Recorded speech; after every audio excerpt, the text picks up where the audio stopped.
وبركاته. معكم والي وحمراوي من قناة في الشبكة. هاتها في الشبكة. هاتها في الشبكة عشان حمراوي ما يسعش. عامل ايه؟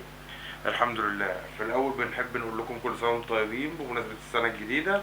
وبمناسبة السنة الجديدة قررنا إن احنا نبدأ معاكم حاجة جديدة، وهي القناة بتاعتنا بتتكلم عن الكورة والأحداث الرياضية العالمية وكل ما يخص الأحداث الرياضية.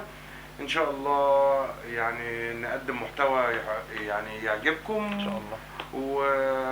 ولو عجبكم المحتوى باذن الله واستمرينا يا ريت دعمونا باللايك وسبسكرايب واعملوا لنا او دوس على زر الجرس عشان يوصلكم كل جديد ان شاء الله. ان شاء الله هيوصل لكم وكل سنه وانتم طيبين. والنهارده ان شاء الله جايبين لكم اخبار حصريه قويه جدا. احنا النهارده بنقول بسم الله الرحمن الرحيم. فترة الانتقالات الشتوية والاهلي بيفاجئنا بشوية صفقات ناريه من العيار التقيل اللي ما عملهاش بقاله كتير. بقالنا فتره كبيره جدا من النادي الاهلي. صفقاته مش قد كده. الدنيا ما كانتش احسن حاجه.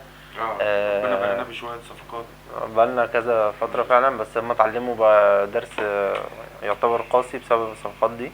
بالظبط. فعاملين يعني في الشتاء ده. في الشتاء عشان بتلخبط من الصيف والشتاء. هو احمد شايف ان فترة الانتقالات الصيفية هي اهم ده فترة حقيقي. في الانتقالات، اهم من الشتوية، مع ان ساعات في الانتقالات الشتوية وده اللي حصل المرة دي فعلا.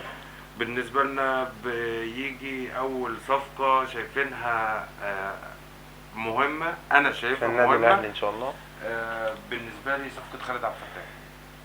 مهمة جدا جدا مهمة جدا جدا، لان المركز ده احنا عندنا فيه نقص كبير جدا، او الاهلي عموما عنده نقص كبير. نهلاوي بس احنا قناة حلوة جدا وبنتكلم عامة هنا وهنا، وبنتكلم عن المشاكل هنا وهنا، لان احنا عايزين نطور في الكرة المصرية ويبقى بالظبط. لان في الطبيعي ان مصر المفروض تبقى في حتة تانية في الرياضة وبالذات في كرة القدم، وده معروف من زمان. بس للأسف كلنا عارفين ايه الاسباب، وده اللي احنا هنتكلم فيه الفترة اللي جاية ان شاء الله عشان ما نسبقش الاحداث. احنا هنتكلم النهارده على النادي الاهلي ونادي الزمالك الفترة اللي فاتت واللي حصل في الدوري والصفقات وكل الكلام ده. تمام.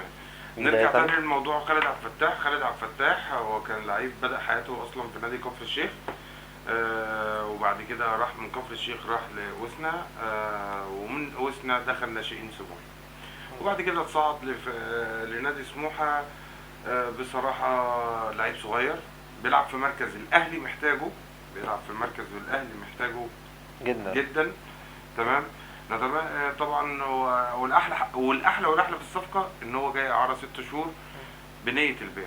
ودي من الحاجات اللي اتعلموها، من ضمن الحاجات القوية اللي اتعلموها من الفترة اللي فاتت، ان هم كان كل شوية يجيبوا صفقة شراء ويطلع الصفقة مش كويسة، بالظبط. فيعتبر بيلبس فيها تبقى في الاخر انت بتدفع فلوس في الارض وانت ما تعرفش اللعيب بتاعك. لكن لما تيجي تعمل كده انت بتخلي اللعيب نفسه يدي كل اللي عنده عشان يثبت نفسه في الفريق ويقدر ان هو يكمل وما يرجعش للفريق بتاعه تاني. بالظبط. فدي شايف ان هي دي من ضمن الدروس اللي اتعلموها، بلس ان هم دخلوا في الاعمار الصغيره، مش زي الفتره برضو اللي فاتت كانوا جاي كلها اعمار كبيره، فالدنيا كانت بايظه خالص. سموحه برضو مستفاد، هيرجع رايح له اسمه حسام حسن رجع له تاني، ومع زياد طارق طبعا برضو لاعب ناشئ من الناس، هيفيد سموحه وهيفيد برضو الاهلي ان هم يرجعوا رجلهم تبقى في الملعب، دليل كولر مريحهم الايام دي خالص. فخلاص يروحوا يلعبوا مع سموحه، وسموحه برضو فرقه كبيره، ما يزعلوش ان هم رايحين، لا بالعكس ممكن يروحوا ويرجعوا احسن من الاول ويفيدوا النادي الاهلي ويفيدوا منتخب مصر. انا شايف برضو من مميزات خالد عبد الفتاح ان هم اختاروا لعيب هو يقدر ينفع يبقى باك رايت، وده الاساس طبعا ان احنا محتاجينه مع محمد هاني، ينفع يبقى ديفندر تالت مع اللي هيبقى موجود بقى ياسر ابراهيم، رامي ربيعه، مع عبد المنعم او متولي طبعا. يا رب يبعد عنه الاصابات لان هو لعيب قوي جدا جدا. فان شاء الله يبقى متولي وعبد المنعم، وهو يبقى زياده عليهم، يبقى موجود بديل كويس يعني. بالظبط. تاني صفقة. دي الصفقة اللي انا يعني متفائل بيها جدا جدا، انا ويعني عكسه بصراحة. شايف ان هي هتبقى ان شاء الله ان شاء الله وحاسسها هيبقى علي معلول الجديد في النادي الاهلي. هو مش في نفس المركز بس نفس الشخص الكونسيبت او الكونسبت بتاع علي معلول. لعيب لعيب تونسي. صغير تونسي جاي لسه بادئ حياته الكرويه، بدأ في 2003. واللعيب ده اسمه محمد الضوي اللي هو يعني بيقولوا له كريستو. الاهلي اتعاقد معاه 4 مواسم ونص. اللعيب ده مواليد 2003 يعني لسه 19 سنه. ما بقاله سنتين بس في يعتبر في الفريق الاول في النجم الساحلي.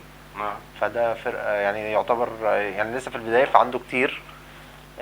مميز في حاجات هي ناقصه فعلا في الاهلي، زي هي ان هو الصفقة اصلا كام سنة؟ 4 مواسم ونص. دي من الحاجات القويه في الموضوع ده. تمام. يعني هو الاهلي تعاقد مع لعيب صغير 4 مواسم ونص. طب ما هو الاهلي عمل نفس الكلام مع امير سعيد. لا بس طبعا ما هو بيعمل مع ميسي، بس ما هو عمل كده مع علي معلول برضه. بس بس علي علي معلول معلول كان كان جاي اقل. وكان في اسم علي معلول. انا افتكر مثلا ان احنا كنا بنلعب في بطولة افريقيا، او الاهلي كان بيلعب في بطولة افريقيا وكان علي معلول بيلعب قدامنا. يعني كان في حاجة اسمها علي معلول. لكن انا برضو بجرب في بتاع. والله اتمنى له خير، لان برضو الاهلي محتاج. هو ميزته اقول لك انا ليه الاهلي بفكر فيه، لان هو مميز جدا في المهارات الفرديه، ان هو بيعرف يعدي واحد واحد، بيلعب كويس جدا في الحته دي. في مشكله بسيطه، او يعني هو ده يعتبر العيب اللي موجود فيه، ان هو اناني شويه زياده عن زي عبد القادر كده، ان هو تفكيره دايما ان هو عايز يرقص على طول. يعني حتى لو الباص قدامه اسهل لا، التفكير الاول ان هو يعدي.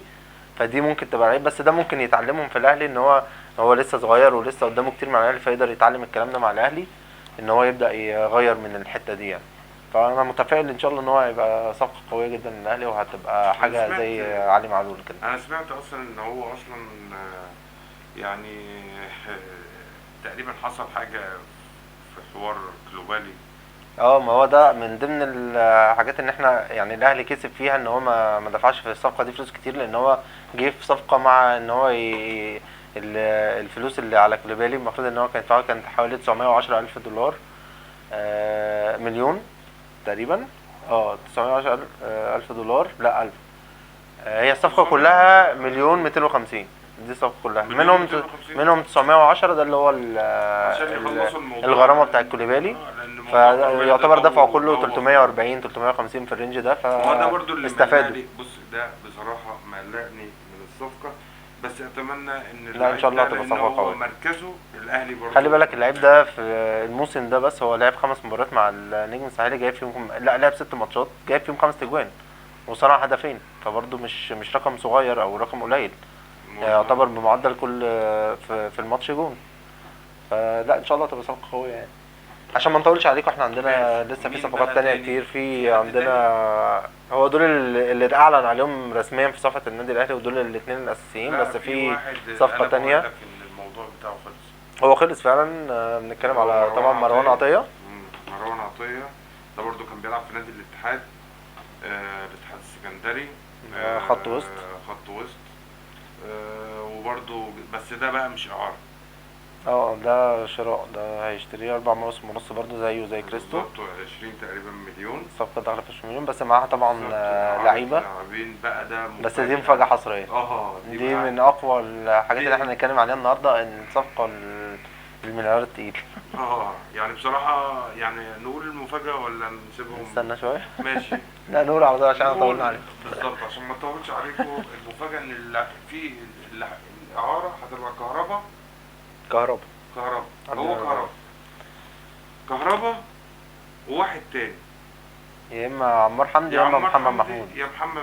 كهربا بقى. انا المفاجأة بالنسبة لي كهربا مفاجأة ليه كبيرة بقى أوي. كهربا؟ يعني انت كمدرب كل شوية عمال تقول لي انا مستني كهربا، انا مستني. بالظبط، هو ده المفاجأة الكبيرة بسبب الموضوع ده، ان كولر اصلا كان مستني كهربا على زي ما بيقولوا حرم الجمر.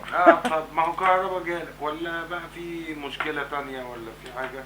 الله اعلم. بس الاكيد ان كهربا هيروح الاتحاد اعارة في نظير صفقة مروان عطية وهيبقى معاه برضه اعاره اللي هو محمد محمود وعمار حمدي. بالظبط. ونتمنى طبعا في حد برضه هنتكلم عليه بعدين، نتمنى ان هو ينتقل من نادي كبير مصري. منافس منافس اللي هو الزمالك قوي. يعني للنادي الاهلي. هنقول لما هنتكلم فيه لما بقى. نيجي وقتها.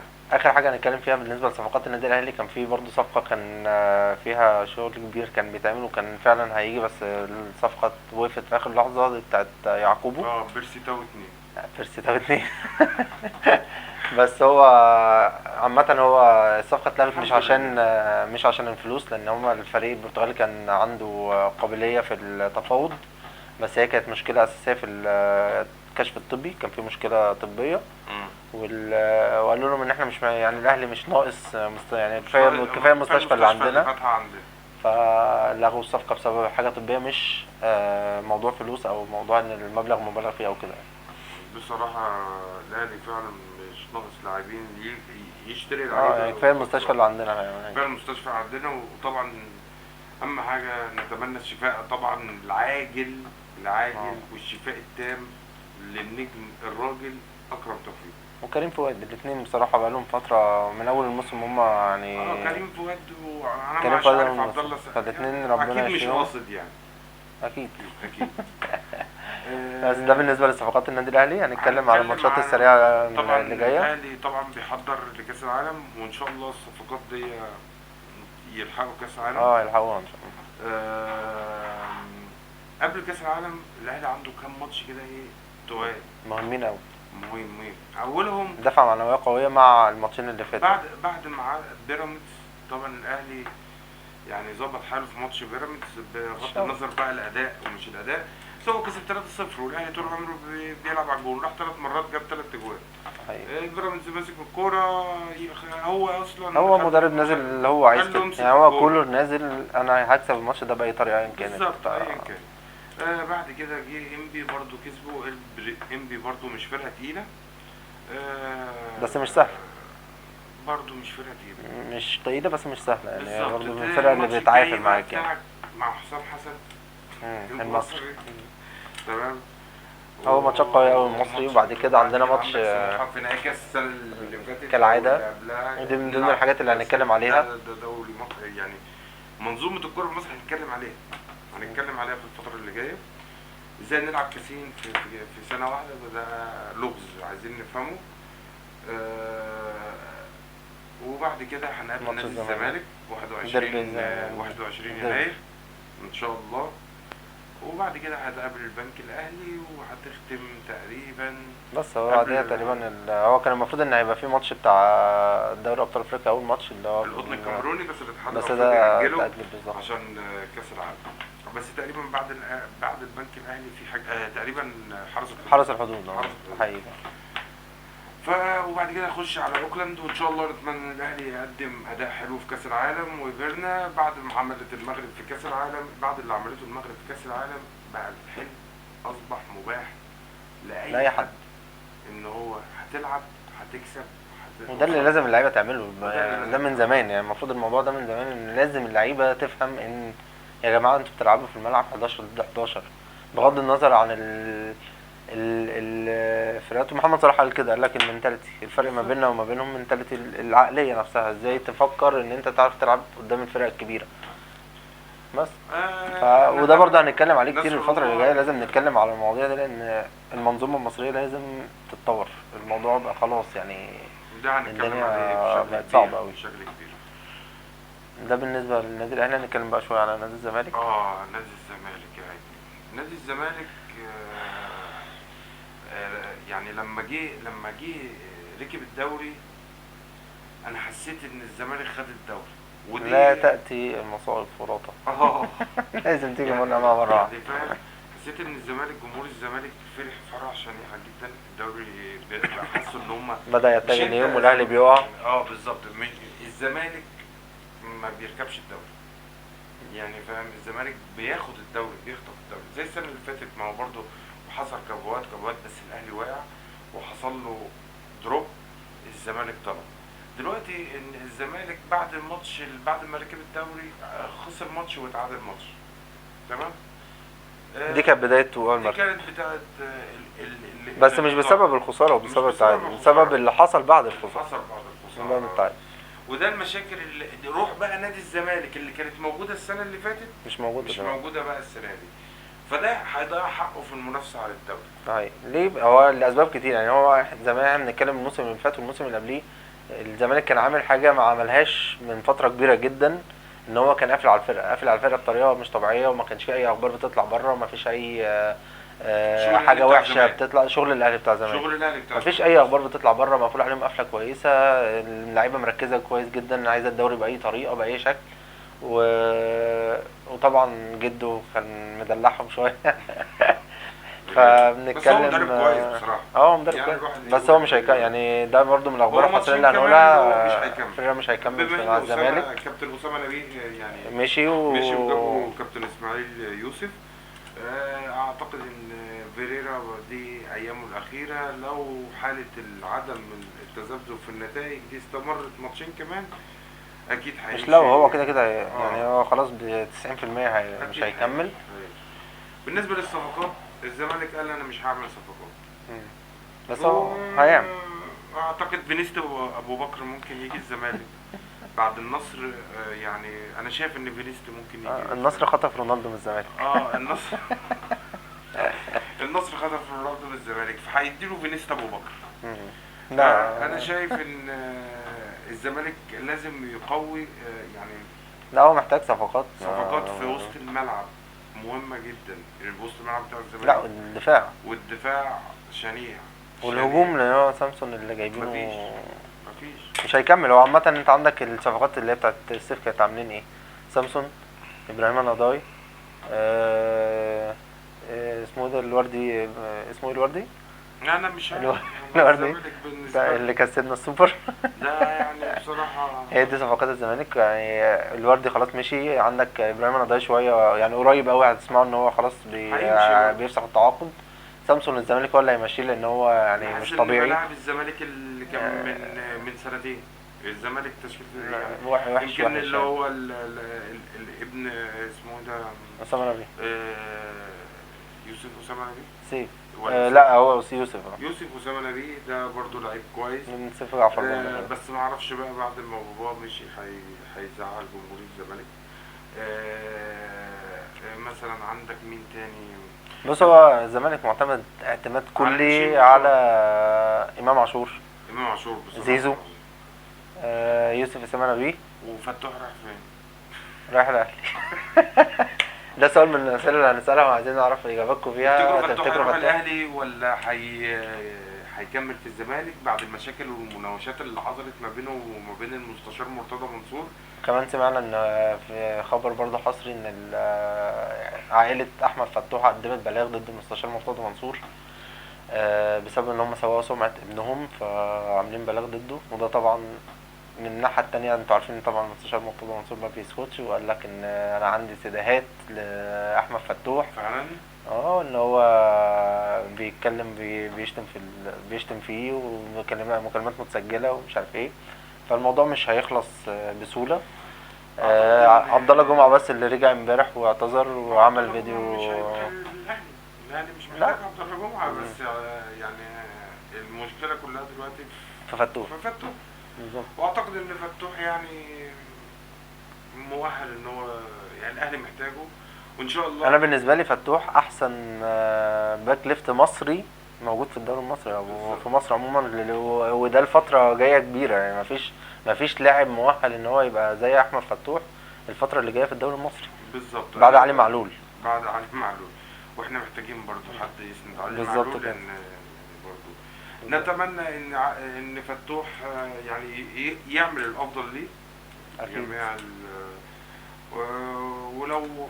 ولو الافضل ليه ان هو يروح الاهلي يبقى يا بخت الاهلي ويا بخت بوجوده جمهور طبعا. الاهلي، لان هو اضافه كبيره للاهلي. لو فضل في الزمالك يبقى بخت جمهور الزمالك واضافه للزمالك. كالعادة طبعا كجمهور الزمالك انتوا كالعادة انتوا معروفين بالوفاء وان هم ما سنظل بيسيبوش وفياء. ما بيسيبوش الزمالك بصراحة. هم هم تعبوا كتير. يعني فربنا يقويهم والله بجد. مش بتصعبوا علينا يعني كده. الموضوع اللي انتوا انتوا جمهور مكافح بالظبط والله العظيم. واستمروا عشان ده اللي فعلا بيعمل لأي فرقة بيديها الروح والحماس، وده اللي كان موجود بسببكم الموسم اللي فات واللي قبل. واللي قبله بالظبط فلازم يعني. تستمروا على كده بس تالتة يعني ما اعتقدش هتحصل. انا بقول يعني خليك محايد التلاتة ورا طيب بعض شوية. يعني. أنا بحاول ماشي. أنا هو عامة بحاول المنافسة يعني. لسه في احنا الملعب، لسه لسه الدوري لسه طويل، ده بدري احنا الدوري ولسه، بيخلص بعد وعامة برضه سنتين. الأهلي مش في أحسن حالاته. يعني الأهلي من ساعة ما راح المغرب برضه نهائي أفريقيا، من ساعة ما رجع هو يعني الموضوع بالنسبة له واقع جامد، ولسه هنتكلم في الموضوع ده طبعا كتير في الحلقات اللي جاية. ف يعني مفيش فرقة موجودة حاليا في الدوري المصري، أو هو الدوري المصري كله عموما. مفيش فرقة فيه تخليك تقول إن الفرقة دي هتكسب الدوري مستريح، لأن المستويات للأسف تعبانة متقاربة. أوي وعلى فكرة في وتعبانة فرق أوي. فاركو، البنك الأهلي، فرق فيوتشر سيراميكا وبيراميدز، بيراميدز كليوباترا وفيوتشر جابوا وبيراميدز. باتشيكو. يعني بصراحة لا، الدوري لا المصري غير. الدوري السنة دي هيبقى مختلف طبعا. ونتمنى ان هو يبقى احسن. ادينا شايفين الدوري السعودي وصل لفين، واحنا واصلين لفين. بالظبط. آه، لو عجبتكم الحلقة، يا ريت سبسكرايب، تدعمونا تدعمونا سبسكرايب سبسكرايب ولايك وشير وفعل زر الجرس عشان يجيلكوا آخر واعمل الأخبار. عشان تغلنا. بصوا، احنا هنا بنبدأ معاكم قناة جديدة، وإن شاء الله تنول إعجابكم. و... وهنقول رأينا بحيادية. وهنتكلم على الأهلي الأهلي، زيه وهنتكلم زي على الزمالك، الزمالك، هنتكلم لأن على بيراميدز، هنتكلم مصلحتنا، على الفيوتشر. لأن مصلحتنا الأساسية هي تطوير الكرة تطوير المصرية. الكرة المصرية، اللي لازم كان يحصل، وده مهم جدا.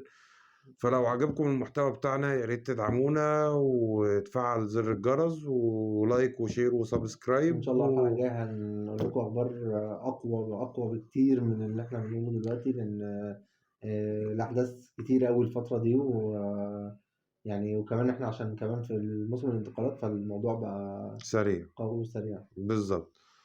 ونشوفكم إن شاء الله في حلقة جاية، والسلام عليكم ورحمة الله وبركاته.